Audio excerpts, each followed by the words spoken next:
Buenas tardes. Hola, soy Juan Pablo Galino. ¿Me escuchan ahí? Sí. A ver si esto va para adelante, para atrás. Va, bien, excelente. Soy estudiante de postdoctorado de línea y bueno, les voy a hablar hoy brevemente de lo que es el sistema CRISPR-Cas y una nueva variación de este sistema que es una variación libre de ADN, que más adelante les voy a comentar de qué se trata. Perdón, estoy acá. Bueno, los puntos a tratar van a ser los que ven en la diapositiva. Vamos a hacer una introducción en todo lo que es la modificación genética de los cultivos.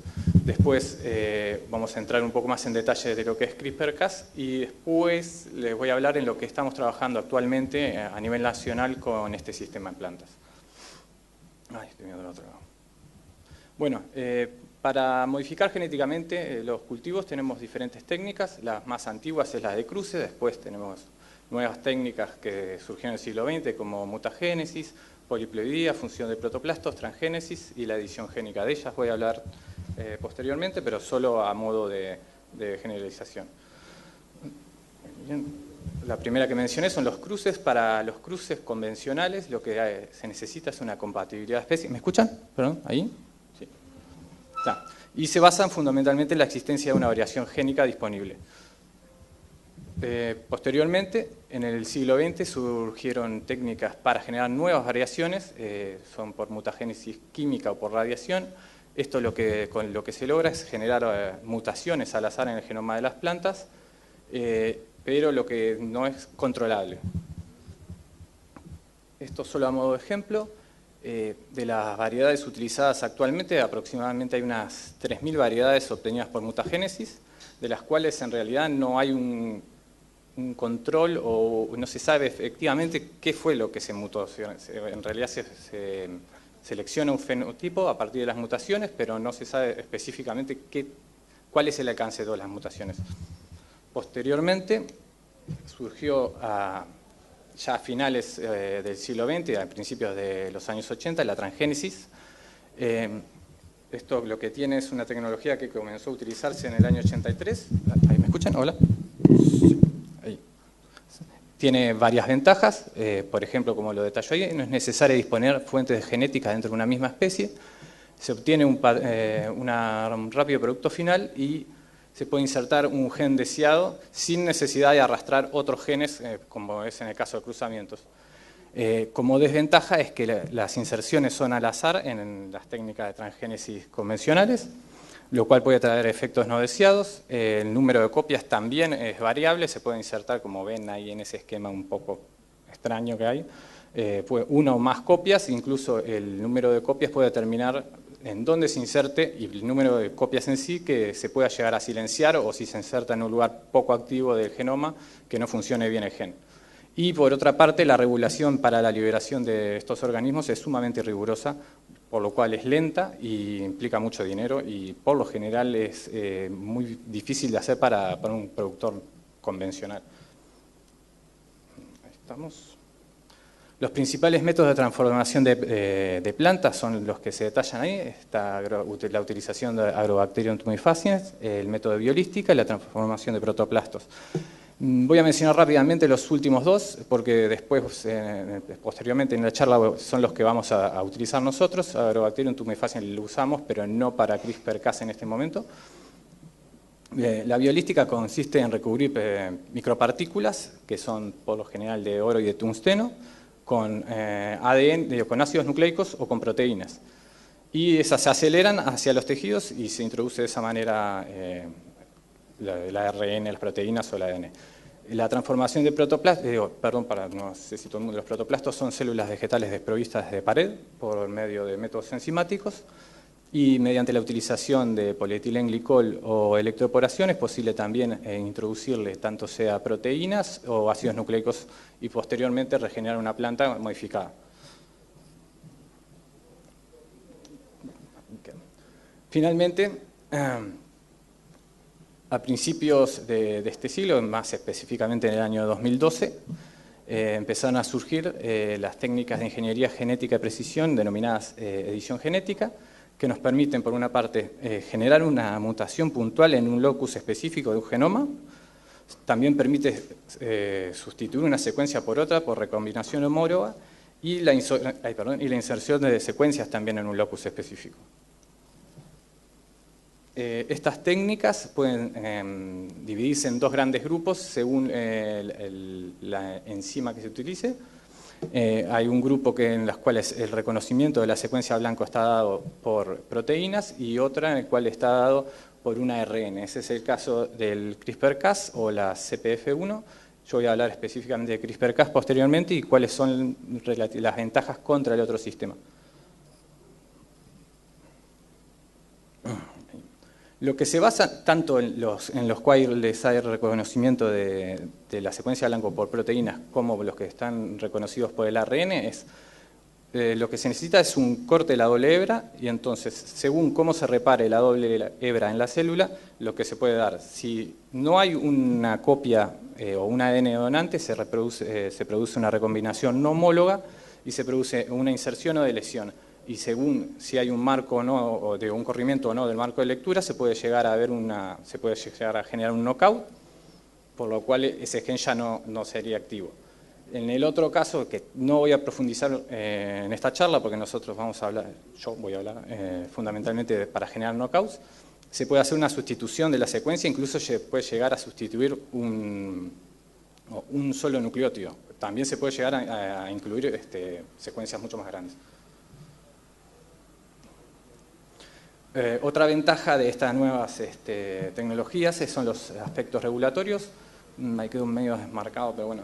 En varios países han adoptado que los organismos obtenidos, o sea, los organismos modificados con estas tecnologías, no van a ser tratados igual que los OGMs y todos esos países que ven en la lista ya han manifestado su voluntad de tratarlos de otra manera que los OGMs, lo cual se traduce en menores costos y tiempos para la liberación.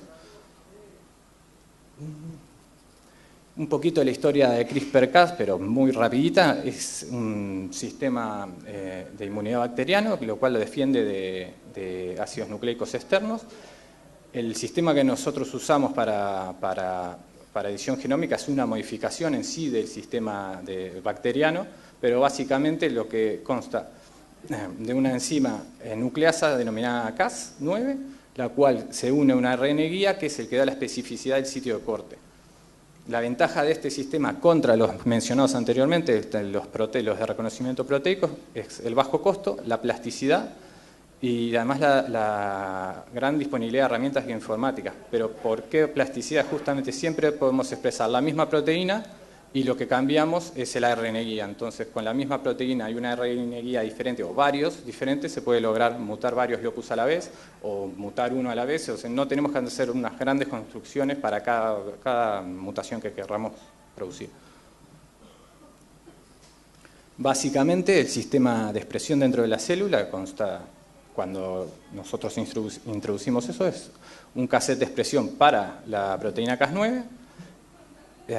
No sé si se ve ahí, cabe la salvedad que hay que ponerle una localización nuclear a esta proteína, porque como es una proteína bacteriana, si nosotros introducimos la proteína si expresamos esta proteína en una célula vegetal, si no ponemos esa señal de localización nuclear, va a quedar en el citoplasma y no va a funcionar en el núcleo, que es donde debe funcionar. El otro cassette son cassettes de expresión de los ARN guías, que ya les había dicho que son los que dan la especificidad de corte y que están dirigidos por un promotor de ARN polimerasa. Entonces, básicamente la estrategia para la edición genómica usando CRISPR-Cas en plantas consta de estos pasos. Primero hay que diseñar los ARN guías, se puede hacer de una manera manual, o sea, hay ciertas características que uno debe respetar. Por suerte tenemos también la bioinformática de nuestro lado, con lo cual podemos diseñarlo fácilmente. Después, obviamente, tenemos que hacer los vectores para expresar esto en plantas, transformar la planta, y después viene la parte ya de screening de transformantes, secuenciación de plantas y después la selección de las plantas editadas. Ahora les voy a entrar a hablar entonces un poco más de lleno de lo que es la metodología de edición genómica, pero libre de ADN. ¿Por qué libre de ADN? En los ejemplos anteriores hablaba de vectores, son vectores de ADN en los cuales uno se inserta, o sea, los introducimos en la planta y estos se insertan en el genoma. Ya de por sí La proteína Cas9 no es una proteína de plantas, es una proteína bacteriana y si la estuviéramos introduciendo estamos haciendo un transgénico y tendríamos que segregar eso para quedarnos solo con la parte editada y sacar de arriba todo el resto de lo que pusimos para que se exprese la proteína y los ARN guías. Recientemente se han aparecido aproximaciones nuevas en los cuales podemos introducir en la célula vegetal ya la proteína purificada junto con el ARN guía transcripto in vitro, o otra versión es ambos ARNs transcriptos in vitro, el ARN mensajero correspondiente a la proteína Cas9 y el ARN guía también transcripto in vitro. Entonces, en nuestro grupo lo que planteamos fueron varias aproximaciones, por lo menos en soja. Hay especies que son más fáciles de trabajar, otras menos. Lo que planteamos es una aproximación utilizando embriones somáticos para bombardear con tanto complejo ribonucleoproteico como con la mezcla de ARN guía con el mensajero. La otra aproximación sería introducir en protoplastos, que por eso les estaba mencionando anteriormente qué eran los protoplastos y cómo se transforman. Lo mismo, introducir ARN guía, los dos tipos de ARN o el complejo ribonucleoproteico. Y finalmente hay una técnica muy laboriosa que al parecer era muy antigua pero estaba dejada de lado, es la inyección de flores, también lo mismo, con un complejo ribonucleoproteico o los ARNs. Una salvedad en lo que refiere al punto 4, en lo que es para la selección e identificación de plantas editadas, como acá no hay una selección de antibiótico, ni herbicida, ni nada que te dé que puedas evidenciar qué tejido fue transformado o modificado, lo que tenemos que hacer es hacer screenings masivos. Pero para la puesta a punto de esta técnica, lo que decidimos fue en realidad generar un transgénico que exprese un gen reportero. Un gen reportero es un gen que tiene una actividad trazable, que es fácil de evidenciar. En el caso de elección nuestro es una fusión del gen de la beta-glucuronidasa y la GFP. Y entonces lo que se busca es primero obtener ese transgénico estable y después generar construcciones para noquearlo, o sea que lo que vamos a poder ver es que en ese caso que pierda el color azul. Ese color azul en realidad es porque se le puso un sustrato, no es que quede azul la planta, pero por lo menos cuando veamos la reacción vamos a ver que hubo una pérdida de la actividad de la enzima. Bueno, la aproximación, la primera, la de biolística de embriones. Esto es un método que estamos usando hace tiempo ya en el laboratorio y es uno de los dos métodos más usados para transformación de soja. Consiste en bombardear, no tengo puntero. Bueno, esas masas que ven ahí son los llamados embriones somáticos. ¿Qué pasa? Si nosotros bombardeamos y después queremos recuperar ahí, no vamos a saber qué fue editado, qué no fue editado, porque está todo junto. Entonces, una de las aproximaciones que proponemos es utilizar un aparato que se llama ultraturras, que disgrega en cantidades muy pequeñas. No sé tampoco si ven la disgregación en matraz, capaz que sí o que no, pero sin romper las células. Después, posteriormente, en cultivo líquido se puede recuperar a partir de cada pedacito de material disgregado nuevas colonias de embriones. Como avance, en realidad no sabíamos si esto iba a funcionar, le pasamos los embriones por el aparato y después les dimos una recuperación de 4 semanas y efectivamente se recuperan. Así que es una buena aproximación para, por lo menos, tratar de separar los eventos.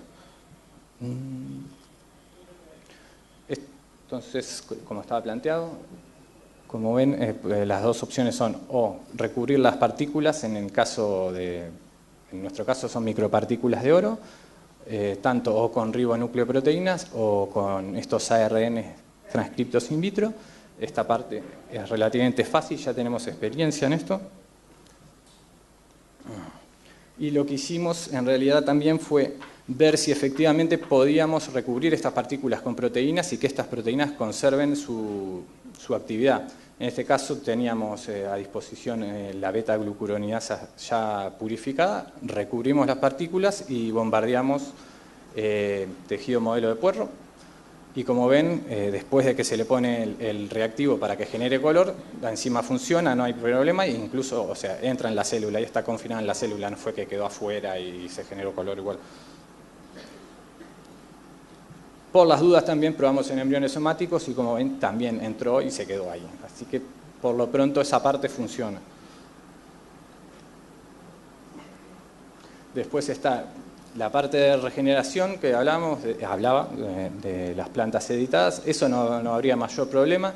Cada puntito que ven de ahí, si se lo pasa a un medio diferente, se empieza a diferenciar el embrión somático y se transforma en un embrioncito ya más con forma de semilla que se puede poner a germinar. Entonces, cada una de esas partículas sería un evento separado, en teoría, obviamente.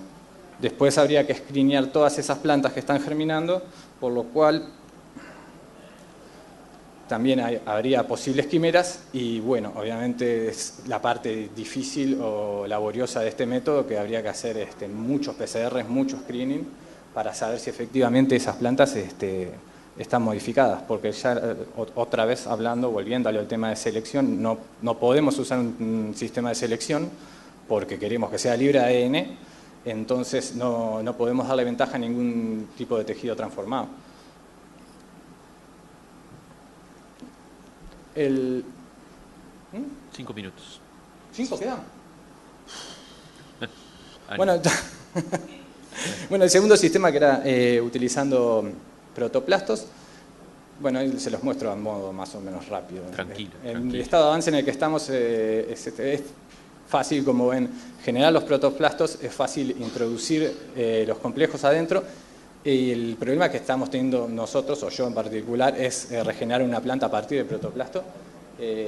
No es un protocolo fácil, es bastante laborioso, los medios son horribles y los tiempos son muy largos. Venimos con el tercer método, que es el más raro y hasta que incluso dirían, pero ¿por qué están haciendo el resto si esto soplar y hacer botella? Bueno, al parecer esto viene reportado, este método, desde hace muy atrás, pero la comunidad nunca le dio mucha importancia, fundamentalmente por los bajos porcentajes que se obtenían de transformantes, pero con unas modificaciones muy simples, como ser el sitio donde se inserta el ADN, o sea, se le inyecta directamente una solución de ADN al ovario de la flor. Pero tiene dos aspectos fundamentales: el tamaño de la flor, de la especie que quieras utilizar, el tiempo post-polinización, que varía entre especie y especie, entonces tiene que haber o un background de alguien que ya haya estudiado cuál es el óptimo, o hacerlo uno. Por suerte, ya lo hizo alguien y ya nos dijeron entre las 6 y 8 horas es el más alto. Y en aquel sitio de inyección es también donde se dan los porcentajes más altos. Esta gente reporta un máximo de 11% de transformación. Ojo, esto es con construcciones de ADN. Entonces lo que planteamos es primero probar que nos salga a nosotros con ADN y después empezar a hacerlo obviamente con los complejos ribonucleoproteicos o con los ARNs. Por eso que puse ahí difícil, porque en realidad lleva un montón de puesta a punto y de entrenamiento, y además eso de las 6, 8 horas, no sé, me voy a tener que quedar a dormir ahí en la línea, ¿no? Veremos. Bueno, esto en que estamos fundamentalmente generando muchas plantas, porque si con ADN es un 10% máximo, no quiero saber cuántas plantas vamos a necesitar, muchas. Después les voy a contar un poco en qué estamos a nivel nacional, o en nuestro grupo utilizando este sistema. Quiero aclarar que este sistema, de los que le voy a hablar ahora, es con vectores, no es libre de ADN, ¿sí? Pero bueno, ya está, entonces hablando de eso. Fundamentalmente estábamos trabajando con los genes CB, BS y el SBA1. Ahí, rápido. El gen CB fue identificado, perdón, ¿ahora me escuchan? Sí. Se acumula en cloroplasto durante la senescencia y, bueno, estudios donde plantas transgénicas que silencian este gen han demostrado tolerancia al estrés. Por lo tanto, lo que hicimos fue hacer la aproximación para mutar estos dos genes. Esto lo hizo todo Luciana. Yo lo único que hice fue transformarlos. Entonces lo que se hicieron fueron dos construcciones para mutar simultáneamente ambos genes de soja. Se obtuvieron, como dice ahí, 5 líneas para una de las construcciones y 7 para las otras, y ahora están en proceso de genotipado. Los otros genes, o el otro gen con el que se está trabajando, ahí como ven está trabajando Alexandra y Silvia, no sé dónde está Silvia, pero es un gen que se ha visto que si se lo noquea, se producen semillas más grandes y con mejores características nutricionales. En cuanto al estado de avance de este gen, bueno, estas son las construcciones, también se hicieron 2 tipos de construcciones para noquear a la vez ambos genes y hay ARNs guías que noquean individualmente cada uno de ellos. Por ahora estamos en la generación de las construcciones en estos genes. El último es uno que se enmarca en la tesis de grado de Sofía, no sé si vino hoy, anda por ahí, no sé. Lo que se busca es noquear un gen que codifica para la aglutinina, la cual es un factor antinutricional, y creemos que cuando lo noqueemos lo que se va a lograr es una mejora en la calidad de grano nutricionalmente. Para ello ya tenemos las construcciones hechas, que fue su trabajo de tesis de grado. Como ven ahí está la proteína Cas, perdón, me fui lejos. Y también hay 3 ARNs guías que que dirigen el corte a diferentes lugares del gen. Estas construcciones fueron utilizadas también para transformar embriones somáticos de soja, y bueno, ahora estamos en proceso de selección y genotipar los que obtengamos resistentes, en este caso a higromicina, y después ver si efectivamente se produjo la mutación. ¿Cómo estuve? Muchas gracias.